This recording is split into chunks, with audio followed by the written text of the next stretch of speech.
Hello viewers, once again we are here at Newtonian Suits in Eldoret Town, and in our last episode we were looking at the process of becoming an entrepreneur, and in our today's program we are going to evaluate your potential as an entrepreneur.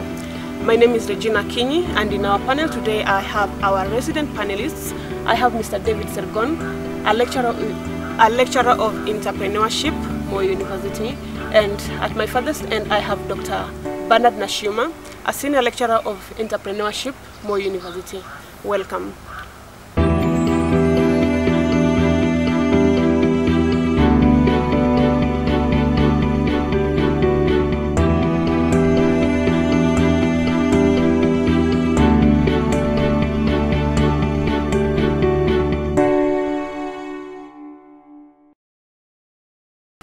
And gentlemen, when we are talking of evaluating one's potential as an entrepreneur, I believe we should have an overview of who an entrepreneur is. Dr. Nashuma, can you give us a brief overview of who an entrepreneur is? An entrepreneur is any person who engages in the creation of value. And we can look at an entrepreneur from the three sectors. That is the first sector, the second sector, and the third sector. The first sector basically pertains to the private sector, where people create commercial enterprises. The second sector pertains to the public sector, where services are provided to the citizenry of a given country. And the third sector basically comprises of the social enterprises. But for the purpose of today, we're just going to look at the first sector, which is the private sector. And we can say an entrepreneur is that person who creates a new enterprise in the face of uncertainty, risk, for the purpose of gain and growth, and marshals resources to exploit that opportunity. For us to distinguish an entrepreneur, we may look at the key characteristics that define an entrepreneur. For example, entrepreneurs have high energy levels. Entrepreneurs are persistent. Entrepreneurs are innovative. Entrepreneurs are risk takers. Entrepreneurs are committed to the purpose, and therefore they have a sense of mission. And from what he has highlighted of who an entrepreneur is, Mr. Sergon, who then can be an entrepreneur?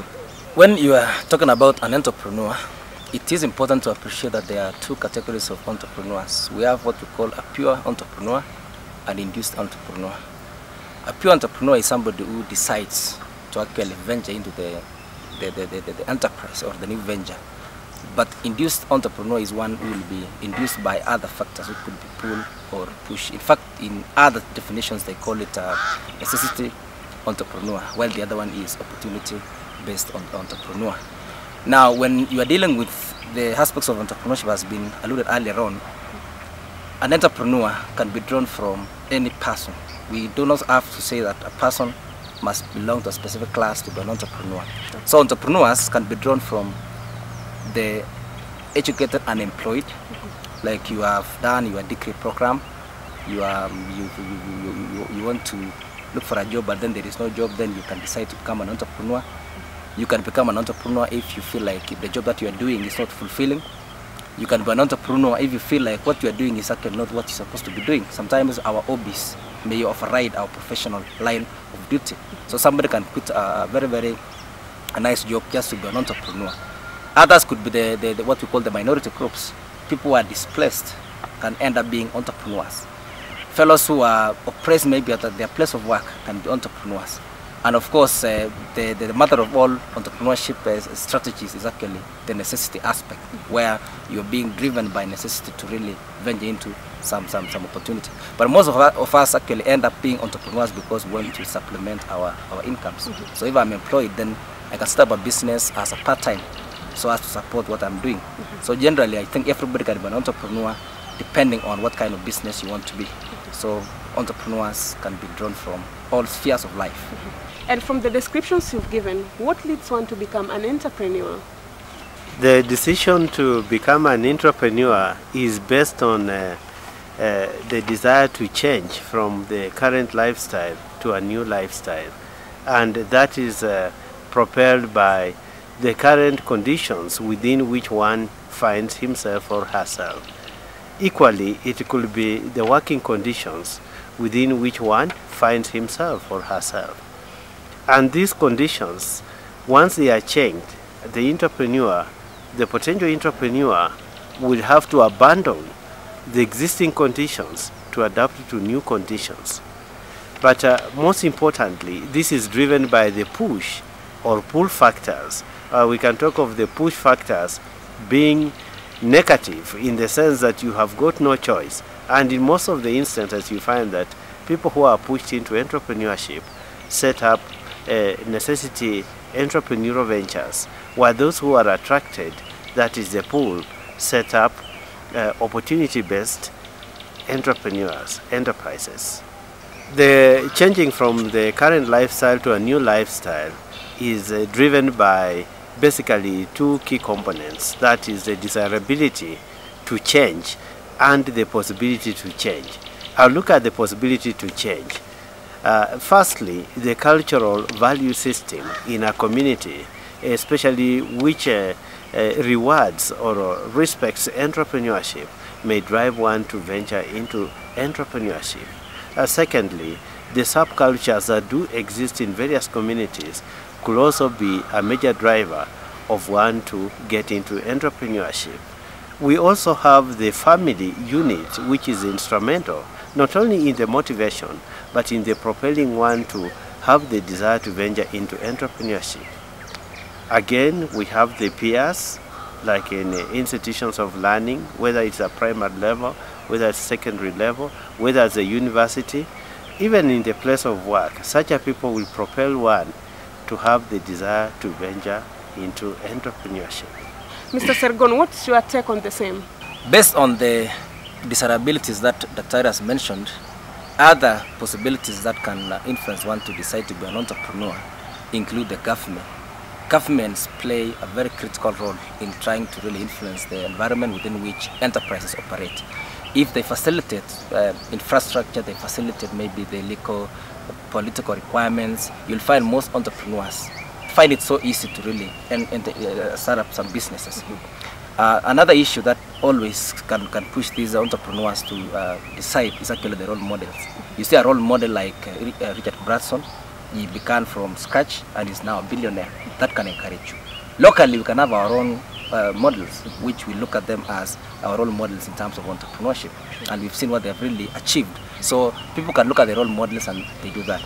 Another issue that forms the base of a possibility criterion is the issue of the background of the individual. If I'm trained in a certain field like maybe IT, I harness the requisite technical capabilities, and therefore I can use these particular technical capabilities to start a business. So you'll find most people will do this. And of course the issue of finances is very important.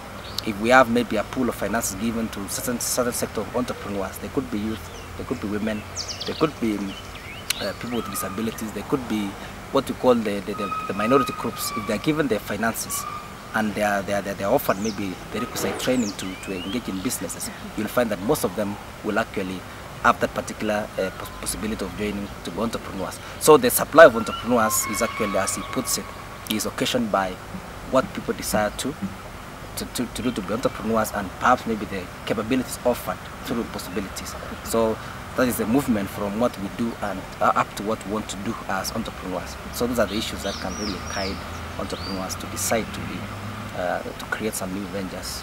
And gentlemen, going back to the initial description of who an entrepreneur is, it's quite evident that there are certain rewards associated with entrepreneurship. What are these rewards? Entrepreneurs are driven to creating new ventures given the fact that there are hidden rewards that they desire to gain. Some of these rewards include the autonomy for you to be able to do what you like most. Again, when you become an entrepreneur, you are able to make a lot of money in terms of the effort that you put in. You are also able to manage your time. You are also able to engage with other stakeholders in propelling or promoting the new venture. In addition to what Dr. has alluded, other rewards attributed to an entrepreneur include one being his own boss. At times we find challenges when we're working for somebody because you are under certain restrictions, under certain constraints. But if you're working for yourself, you choose what to do, when to do it. Equally, people will want to really engage in entrepreneurial venture if they want to experience their creativity. Sometimes people are so creative, and when they are employed, they don't want to really, they have no room to demonstrate this kind of creativity. So when they are doing their own business, they have the latitude to do what they want to do. So that creativity among them can be effectively executed when they are running their own business. And of course, they will want to be socially recognized in the community. Entrepreneurs who have succeeded have a standing in the society. So you may want to really pump into a business, raise the business from a startup, make it to be a very, very successful story. Then you'll be a renowned person in the community. And in entrepreneurship, whenever we are talking of rewards, we must definitely talk about risks. Mr. Sergon, which are the risks associated with entrepreneurship? As you rightly put it, the reason why we have few entrepreneurs is actually because of the risks associated with entrepreneurship. And we've mentioned earlier in our earlier episodes that one characteristic of an entrepreneur is actually to take calculated risks. Now there are some 4 critical risks which really pose a challenge to any entrant as an entrepreneur. One is financial risk. You must really pump some resources, financial resources into the venture. And remember, you are doing it in the face of uncertainty. You are not sure about the future of the business. So you are just starting a business, pumping your financial resources into that business. So at times you'll find people suffering some kind of losses. So that risk is actually very real because you pick everything and therefore you forfeit the opportunity cost of that particular finance that you could have used elsewhere. Sure. Now the other risk, of course, is career, especially for entrepreneurs who choose to quit their careers, because research indicates that full-time entrepreneurs are more successful than part-time entrepreneurs. So for somebody to really effectively run that particular enterprise, he might choose to really quit his career. So if I'm a lecturer and I quit, that is actually a risk I'm taking. If the business will fail, I may not be absorbed back by my institution. So we see this as another risk that is there. And of course the other risk is social and family risk. At times, if you are a new entrepreneur, you must pump in a lot of hours in doing your business. At times you wake up very early, you leave very late, you don't have even contact with your family, you lose ties with your social friends, so it creates some problem.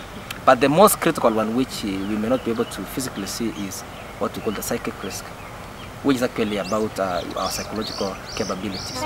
You are always under some stress, you're always under some thinking, because you must think about the business you want to do.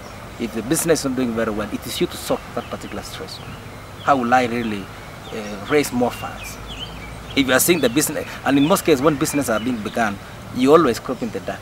You have teething problems. At times you have some people discouraging you. So the psychic risks are always there. So much so that you find somebody who has actually begun a business. At times it cuts weight before it picks up because of the psychological risks associated with this. So there are risks indeed, but we need to really have the energy to really pursue the venture despite those risks that we have. And given the rewards and risks associated with entrepreneurship, then what are the entry levels in entrepreneurship? To a great extent defined by the desirability, the possibility, the potential risks, and the potential rewards that are to be reaped from the venture that is to be created.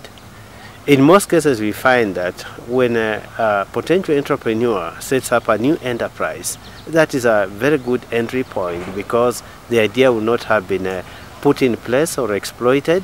It's a brand new idea focusing on a need that has not been exploited. In spite of the risks associated with creating a new enterprise, probably that is one of the best options if you have an invention or a new product that you want to get to the field. The second entry level is by buying an existing enterprise, but we need to note that there may be no good enterprises at all that fit your requirements that people want to sell. People may want to sell an enterprise which has really key challenges, and for you to buy an existing enterprise, therefore, you have to do a proper check to ascertain that the enterprise maybe is not declining or has critical legal issues that ought to be addressed. The third entry level is professional management. This is a situation whereby you have professional competences. You are not able to secure a job, but you can use the competences to work as an employee within an existing enterprise. And we generally refer to that as being an entrepreneur. And you gain the requisite experience. You may eventually become a partner, or you may eventually also get a franchise and run your own enterprise. The fourth entry level is inheritance. But we need to know that not many people really are able to inherit enterprises.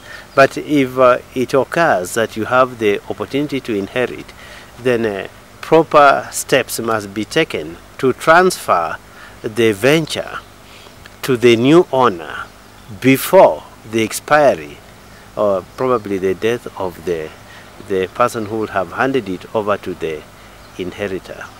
And finally, you may enter into entrepreneurship through a franchise. That is, you get the method, the system, the processes of an existing enterprise, and you are able to set up an enterprise. That is the cheapest strategy of entering into entrepreneurship, because you get the marketing has been developed, the products have been developed, the customers exist, and you just get into the market and get started.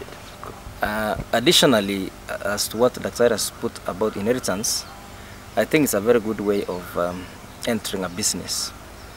However, if you look at the African context of inheritance, we do lag behind. If you look at other, like the Europeans and the Asian communities, they do manage inheritance in a better way.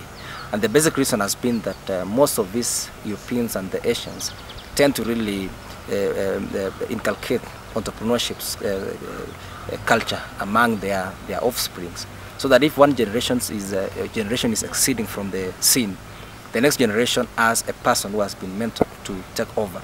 But in the African context, you realize that most of us, at times, we do even avoid showing our offsprings what we are doing, so much so that when the owner collapses or dies, that is the end of the business.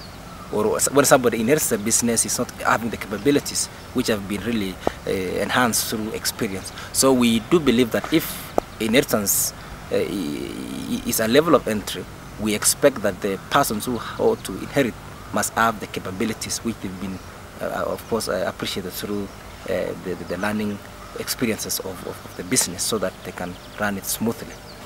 And gentlemen, in our last episode we said that we have entrepreneurs and we have businessmen.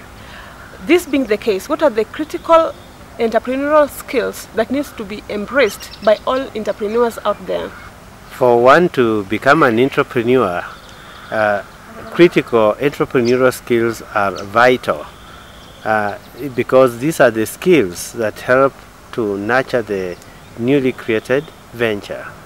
And some of these skills include communication skills. An entrepreneur should be able to communicate with the suppliers, with the regulators, with the customers, and among other stakeholders that will be interested in the enterprise.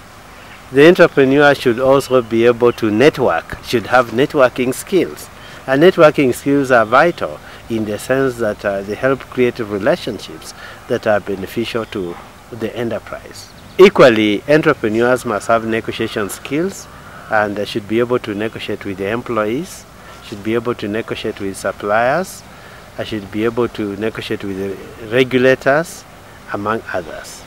Other critical skills that an entrepreneur should have include leadership skills.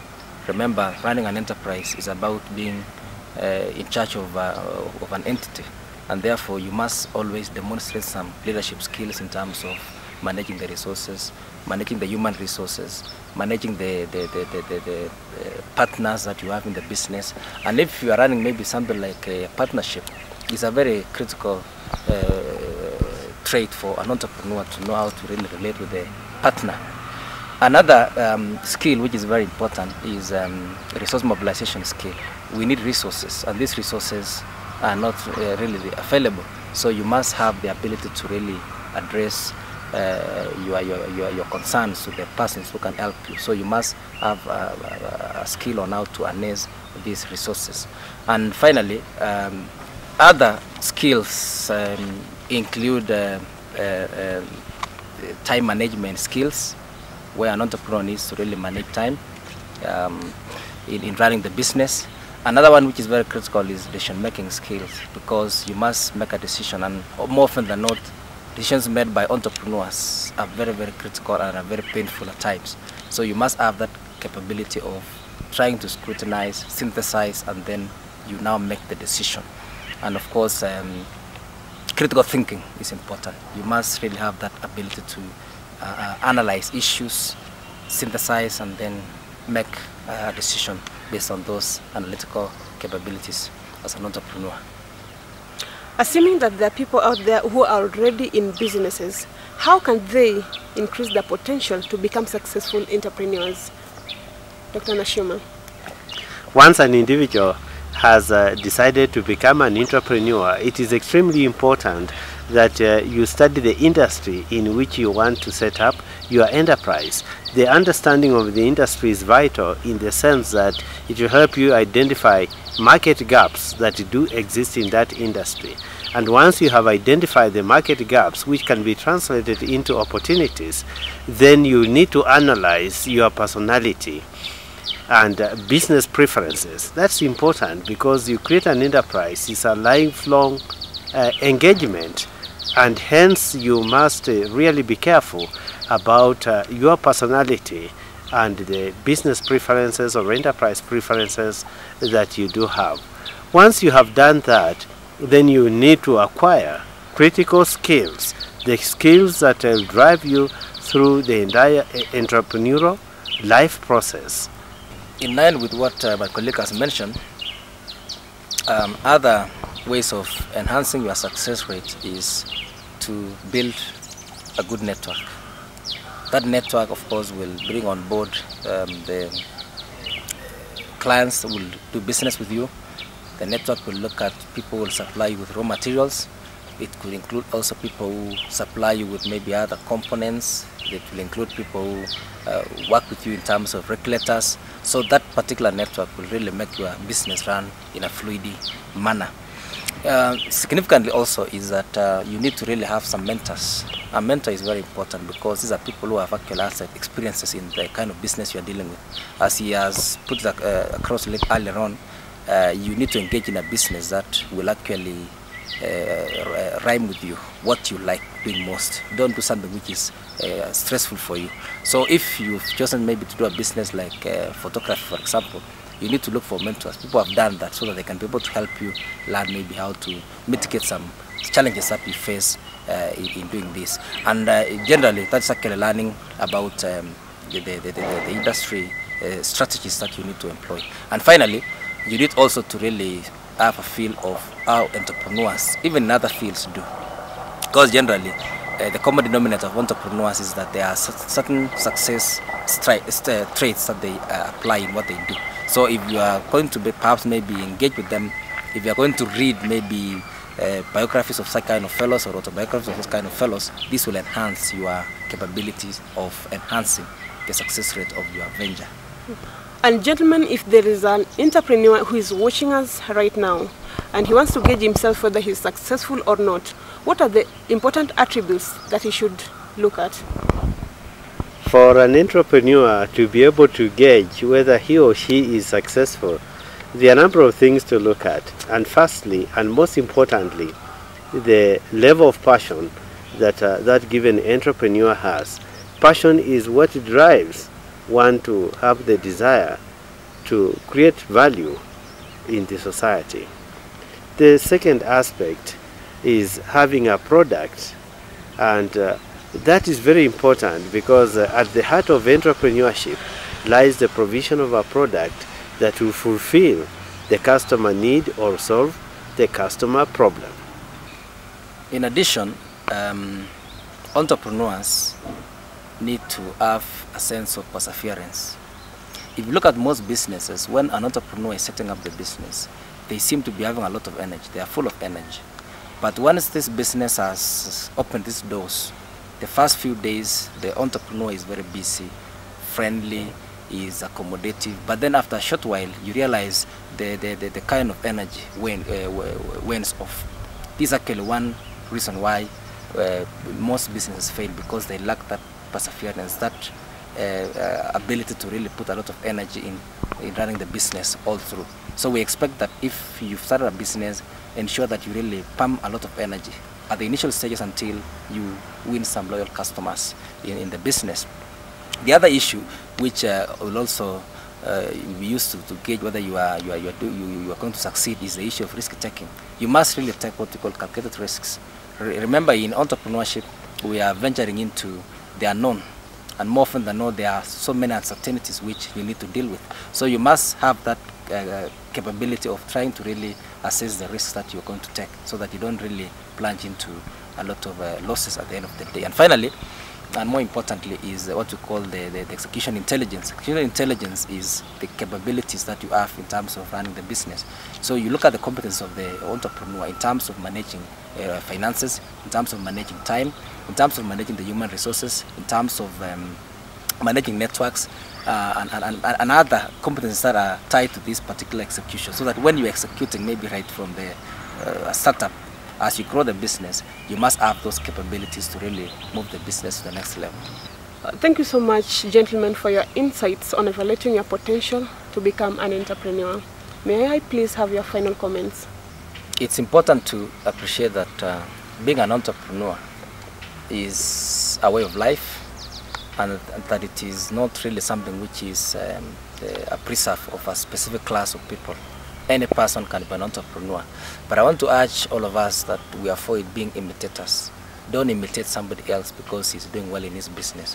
What we need to do is, we need to really have an idea, incubate the idea over time, and then when we set up the business, we are doing it when we've really synthesized the ideas thoroughly, so that we don't really fall into the trap of trying to imitate and then failing, because most imitated ventures tend to fail in the long run.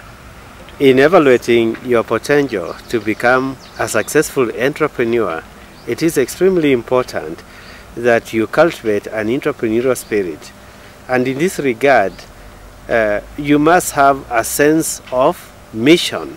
You must have a defined direction in which you want to move. You must have what defines you as a person. And in that regard, it will bring us to the value that you want to give to humanity. You also need to be self-inspired. We know that the journey to entrepreneurship is a long journey. We face with a lot of challenges. There are discouragements that you'll face. But if you can be able to overcome the challenges that you face in the process, then as an entrepreneur, you are likely to be successful. You equally need to have a vision in terms of the product and the customer, because you have to get a link between the value that you produce and the customer for that value ultimately. And finally, you must innovate to remain relevant, to remain current, to beat the competitors, and to remain sustainable. Thank you so much, viewers, for staying tuned to the Entrpreneurial Spark. Let's meet again next Wednesday, same time. For your feedback and comments, use the number on your screen. In our next episode, we'll be looking at the entrepreneurial idea generation. I've been your host, Regina Akinyi.